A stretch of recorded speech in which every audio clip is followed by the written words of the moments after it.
So well, like in the last class, we looked at the, how the revolt spread, and now we're going to have a look at the failure of the revolt. Okay, let's see, like the when the revolt started, the Indian सिपाहीज outnumbered the British soldiers. Okay, जब revolt शुरू हुआ तब Indian सिपाही जो थे वो British soldiers से संख्या में ज़्यादा थे. They were also supported by the citizens in large numbers. Okay, उन्हें जो है जनता का भी काफ़ी ज़्यादा जो है सपोर्ट था. रेबल्स जो थे उन्होंने रिवोल्ट के इनिशियल स्टेज में दिल्ली पे कब्जा कर लिया. They also disrupted communication between Agra to Calcutta. उन्होंने आगरा और कलकत्ता के बीच में कम्युनिकेशन भी जो है यातायात और संचार भी बाधित कर दिया. और इस तरह से ब्रिटिशर्स जो थे वो शुरू में सीरियसली क्रिपल्ड हो गए थे, काफ़ी पंगु हो गए थे. लेकिन फिर भी वो जो है रिवोल्ट को बहुत जल्दी ही सप्रेस करने में सफल रहे.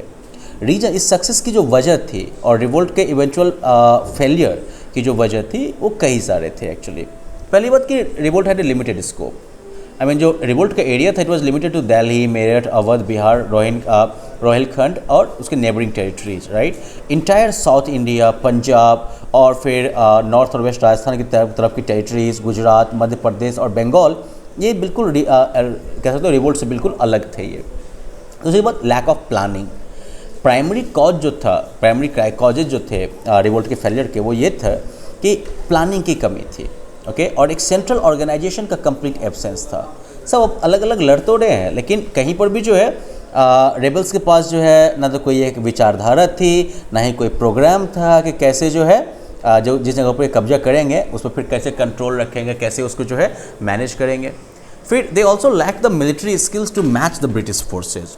ओके, रेबल्स के पास जो है स्किल्ड मिलिट्री स्ट्रेटजी और डिसिप्लिन जो थी वो उस लेवल की नहीं थी जो कि ब्रिटिशर्स के पास थी. वो जो है मोस्टली अपने सोर्ड और स्पीयर्स से लड़ रहे थे, तलवार और भाले से लड़ रहे थे. क्योंकि ब्रिटिश जो थे वो अपना नया जो इंट्रोड्यूस किया हुआ राइफल था उसके साथ लड़ रहे थे, वही एनफील्ड वाला. ओके, एटीट्यूड ऑफ रूलर्स की अगर बात करो आप तो जैसे कि पटियाला, जिंद, ग्वालियर, हैदराबाद, इन सभी के जो रूलर्स थे और नेपाल के राजा, इन्होंने रेबल्स को हेल्प करने से मना कर दिया. And actually they gave armed support to the British. उन्होंने ब्रिटिशर्स को जो है सैनिक मदद इनफैक्ट दे दी. Limited support. जो एजुकेटेड इंडियंस और जो अपर और मिडिल क्लास थे they did not support the British. In fact उल्टे they supported the British. Okay, उनको लगता था कि भाई जमींदारों की लड़ाई है जो कुछ भी हो. और फिर मोस्ट इंपॉर्टेंटली वीक लीडरशिप जो रिवोल्ट का था वो बिल्कुल वीक था. ये किसी एक पर्सन या अंडर वन पर्सन और वन कमांड ऐसा नहीं था ये ऑर्गेनाइजेशन. रिवोल्ट के लीडर जैसे कि फिर एम्पायर बहादुर शाह जफर की बात करो या फिर बेगम हजरत महल की नाना साहब और तात्या टोपे, रानी लक्ष्मीबाई और बाकी, इन्होंने जो है ना तो कोई प्लान किया, ना इनके बीच कोई कोऑर्डिनेशन थी कि भाई एक दूसरे को किस टाइम में क्या करना है. तो ये सारी प्रॉब्लम्स रही. Let us look at the changes after 1857. ऐसा तो नहीं हुआ कि हुआ और ख़त्म हो गया, ऐसी घटना नहीं थी. इसने काफ़ी जो है लॉन्ग टर्म इफेक्ट्स भी छोड़े. पहले जो है ये था कि 1857 का जो रिवोल्ट था it resulted in significant changes in the administrative structure and policies of the government. Okay, 1857 के रिवोल्ट जो थे इसके बाद जो है जो एडमिनिस्ट्रेटिव स्ट्रक्चर था और जो ब्रिटिश जो गवर्नमेंट की पॉलिसीज थी इनमें ज़बरदस्त चेंजेस आए. पहली बात, क्वीन विक्टोरिया जो था उसने एक प्रोक्लेमेशन 1858 में इश्यू किया और जो एडमिनिस्ट्रेटिव पावर था कंपनी का उसको ब्रिटिश क्राउन को ट्रांसफ़र कर दिया कि मतलब अब ब्रिटिश क्राउन के अंदर इंडिया आ गई. क्वीन के प्रोक्लेमेशन के बाद कह सकते हो कि इंडिया में ईस्ट इंडिया कंपनी का जो राज था वो ख़त्म हो गया. फिर क्वीन के प्रोक्लेमेशन के अंदर जो है और भी चेंजेस इंट्रोड्यूस किए गए थे, जैसे कि ब्रिटिश ईस्ट इंडिया कंपनी का रूल जो है वो ख़त्म हो जाएगा. जो बोर्ड ऑफ कंट्रोल और जो कोर्ट ऑफ डायरेक्टर्स थे उनको ख़त्म कर दिया गया. इसकी जगह पर जो है सेक्रेटरी ऑफ स्टेट जो है वो बहाल किया गया. ओके, और इंडियन काउंसिल जो है वो क्रिएट की गई. आर्मी को जो है बिल्कुल पूरी तरह से जो है थोरोली जो है रीऑर्गेनाइज किया गया और जो ब्रिटिश सोल्जर्स की जो प्रोपोर्शन थी उनका जो प्रोपोर्शन था इसको बढ़ाया गया.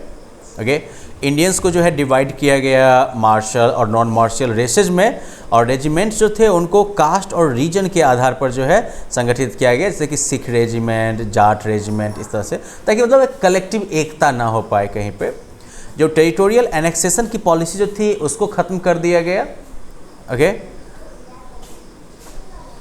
एंड देन लाइक जो अनकंडीशनल और जनरल जो पार्डन था सभी रेबल्स को जो है मोटा मोटी अनकंडीशनल जो है माफ़ी दे दी गई, सिर्फ उनको छोड़ के जो कि ब्रिटिश सब्जेक्ट्स के मर्डर के लिए रिस्पॉन्सिबल थे. और फाइनली जो है ब्रिटिश पार्लियामेंट ने गवर्नमेंट ऑफ इंडिया एक्ट पास कर दिया, government of India act 1858. Now let us look at like this case study here. Awadh में जो रिवोल्ट था वो काफ़ी बहादुरी के साथ बेगम हजरत महल ने लीड किया, जो कि नवाब अवध वाजिद अली शाह की जो है रानी थी। और रिवोल्ट तब स्टार्ट हुआ जब बेगम ने जो है अपने बेटे बिरजिश कद्र को जो है नवाब अवध घोषित किया। अब जो सिपाहियों का जो विद्रोह शुरू हुआ 7th regular infantry regiment Mariaon cantonment Lucknow में 1857 में, इसके साथ ही अवध का जो विद्रोह था वो शुरू हो गया। ओके, कुछ ही समय में जो है जो एक आर्म्ड रिवोल्ट जो है वो एक जनरल अपराइजिंग में बदल गया। नाना साहब का जो सक्सेस रहा कानपुर में और उसके बाद जो लखनऊ की तरफ ये बढ़ा, इसकी वजह से भी लोगों के बीच में जो है एक ज़बरदस्त जो है उम्मीद जग गई। ओके, फिर बेगम हजरत महल की लीडरशिप में जो है जो फोर्सेस थी लोकल राजाज और तालुकदार वगैरह की, उन्होंने लखनऊ पे अटैक किया 30 जून 1857। उन्होंने ब्रिटिश आर्मी पर जो को हरा दिया। फिर सर हेनरी लॉरेंस के लीडरशिप में जो आर्मी लड़ रही थी। फिर अभी भी जो है रेसिडेंसी का जो रूइन है, जो उसके खंडर हैं, वो अभी भी जो है लखनऊ में आपको मिल सकते हैं, जिनके ऊपर गोले के निशान वगैरह हैं, जो कि उस समय की लड़ाई के गवाह हैं। रेजिस्टेंस जो है वो सेकेंड बैटल तक चला गया, लड़ाया गया बेसिकली, जो कि मार्च 1858 तक जो है चला आलमबाग में और बाकी प्लेसेस में लखनऊ में। यहाँ पर अवध की फोर्सेज जो हैं वो हार गई, उनको हरा दिया गया और बेगम हजरत महल जो है उन्होंने सरेंडर करने से मना कर दिया। So well, that's it. Let's just look at the now like global connection.